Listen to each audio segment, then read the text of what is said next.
when we were at Sundance. When we were at Sundance. This guy has pet ducks. So when we were at Sundance, the incident happens very early in the movie, and we're in this theater, and this woman behind me is upset, and she gets up and she starts to leave, and her friend convinces her to stay to watch the rest of the movie.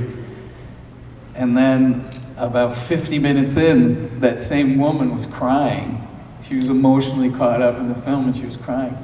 And my daughter goes, "Look at your friend now." And I turn and look, and my daughter goes, "Yeah, you cried, bitch, you cried."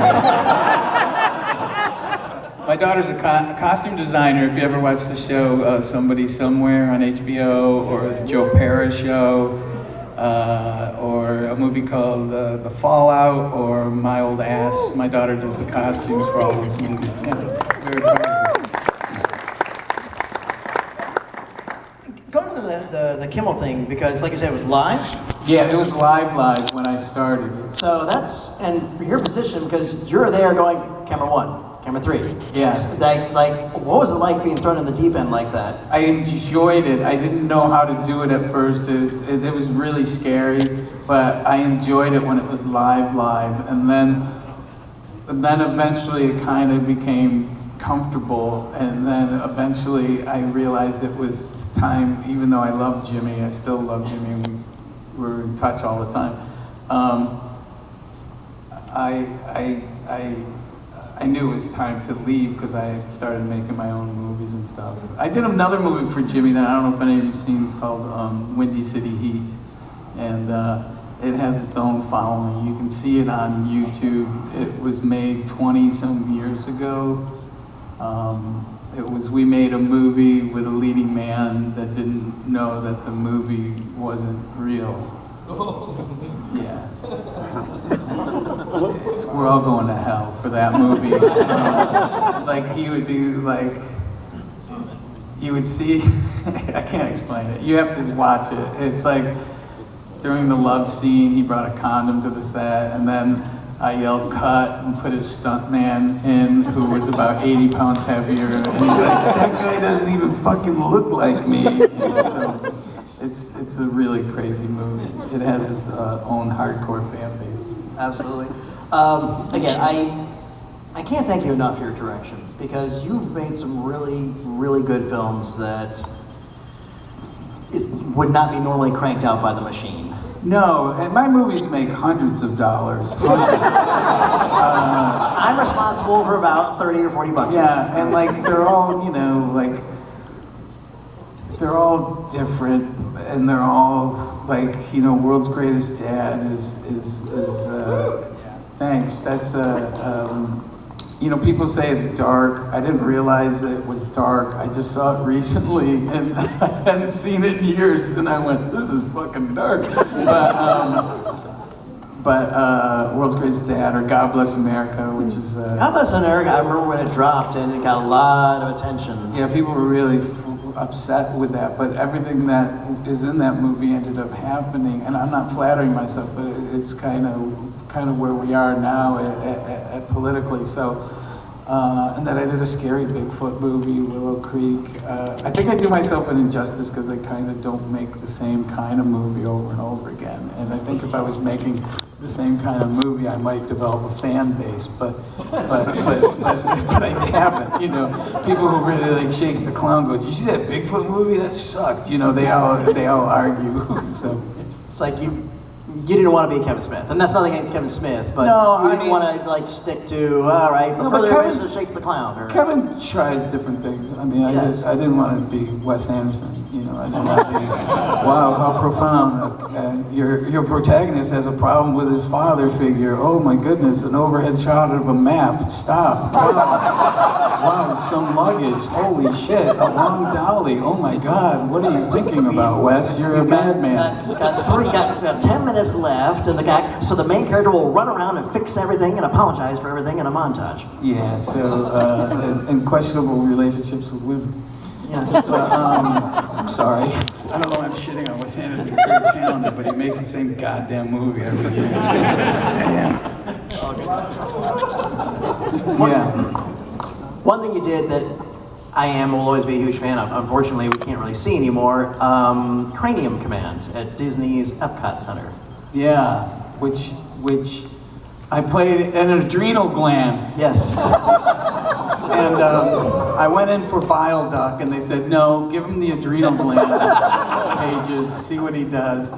I saw a movie that I don't think will ever come out, and it's about these people. It's a real documentary that break into Disney rides. Do you Yes. know, have you seen this Oh, movie? I worked for Disney for 14 years. Yes, I know. Have you seen this movie? I know of it. I have not seen it. I've seen some of those people on property. Yeah, they break into the rides, and then they get footage of them screwing around, and then Cranium Command, someone stole Someone stole Buzzy. Yeah! A little animatronic. And Cranium Command was you'd go on in, and these little animatronic. The idea was like these characters that were inside your head to keep the body going. George Wendt played the guy as the engineer in the stomach. It was like, we need more energy. You skipped breakfast, boss. We ain't got nothing on here. Yeah. And you played a crazy adrenal gland. I was the adrenal gland. Yeah. But that movie is really crazy because when you watch it, someone stole Buzz. Yes. And when you watch the movie, they're talking to this one guy, and he goes, look, man, I go into the rides. I know I'm not supposed to, but I don't steal anything. And then the camera just pans off, and you see Buzz's hat on the guy's shelf. He clearly stole Buzz.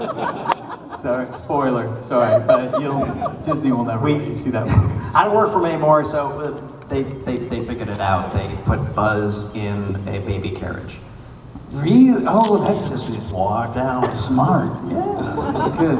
And we did memes that he went to Universal, and then he was like a conductor at Harry Potter. we did look for it. Hey, this is Buzzy's new gig. Yeah. Wow, we really lost a lot of you. It's like, How much about takes? I don't care if you shit on Wes Anderson, but Buzz is a hero. How much about take some questions before I do that, though? Really, I'm having myself and everybody else, man. I just want to thank you. I want to thank you for your talents and your professionalism and your body of work, man. You've just done such fantastic work on stage, in front of the camera, behind the camera, and you've done great work, and we're always going to be looking forward to the next thing from you. Well, thanks. I mean, thank you. Yeah. I know I'm very self-deprecating, but I'm beyond surprised that so many are here right now. It's funny. I do kind of work in a vacuum. I've not done Comic-Cons, and today, just meeting so many of you and all the kind words you said is, it was definitely a shot that I needed, and I really appreciate you all. Yeah.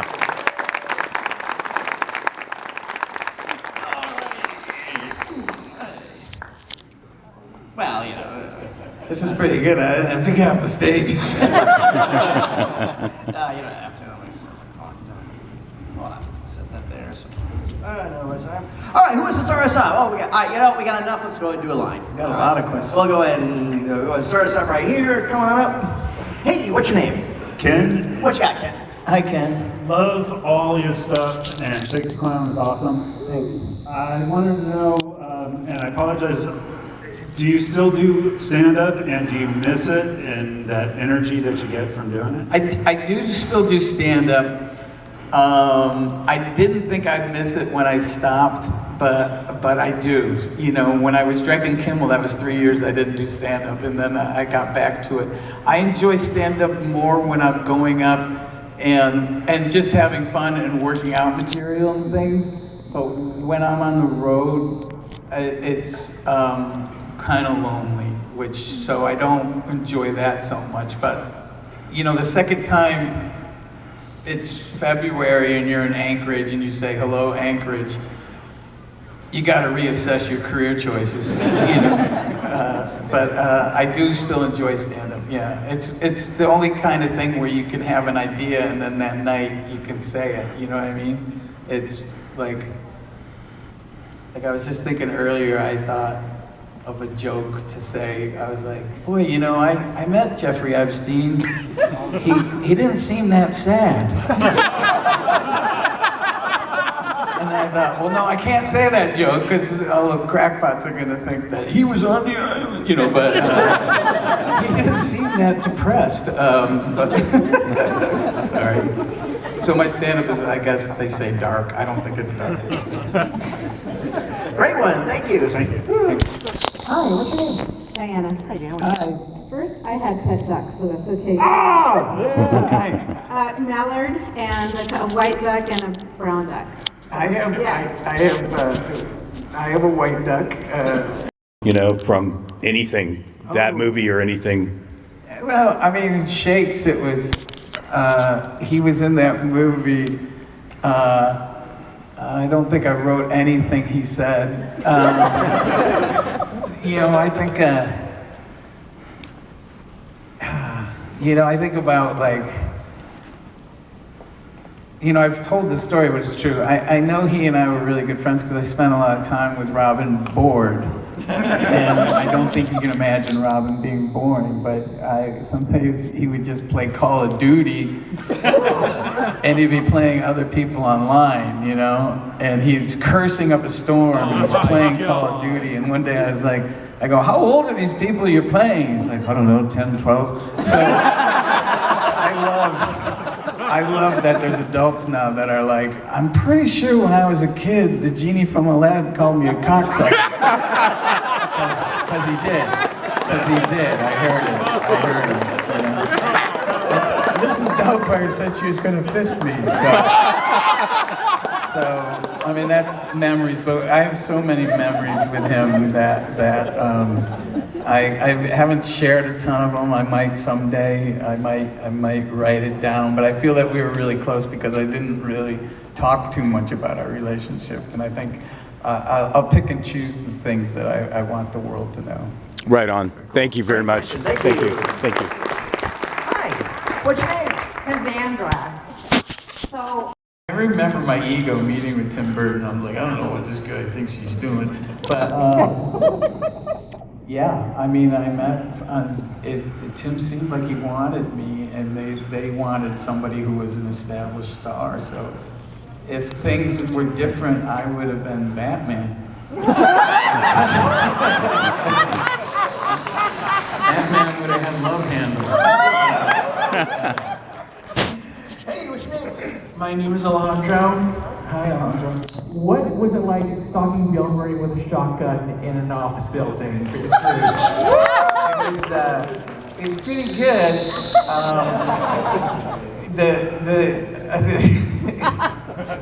Bill could be a little difficult.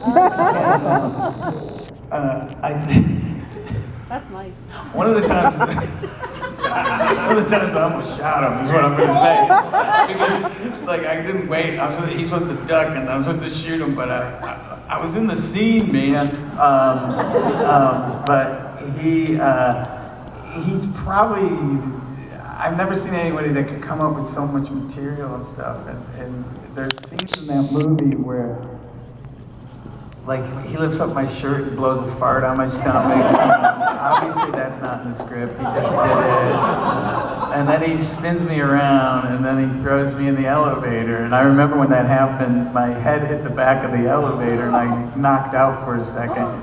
And I'm on the ground, and I go, I gotta tell everybody that I'm okay, and I get up, and I'm like, hey, and I look, and they're all walking away, and Richard Donner's like, Bill, that's the one, Bill, so I really loved making that movie. Richard Donner, who I ended up doing a Tales from the Crypt that I was in, Richard who did, Superman and Goonies and Lethal Weapons, he actually was a big influence on me becoming a director. He was very encouraging, and he wasn't that big, but he was a bigger than life guy, and he'd be like, kid, I'm gonna show you how to direct, and he goes, come to my trailer, and then he hands me a pillow, he goes, take a lot of naps. And I saw him just before he died. I go, do you remember you told me as a director I should take a lot of naps? He goes, it's true. I go, Dick, I've never had enough money to take a nap when I'm making a movie.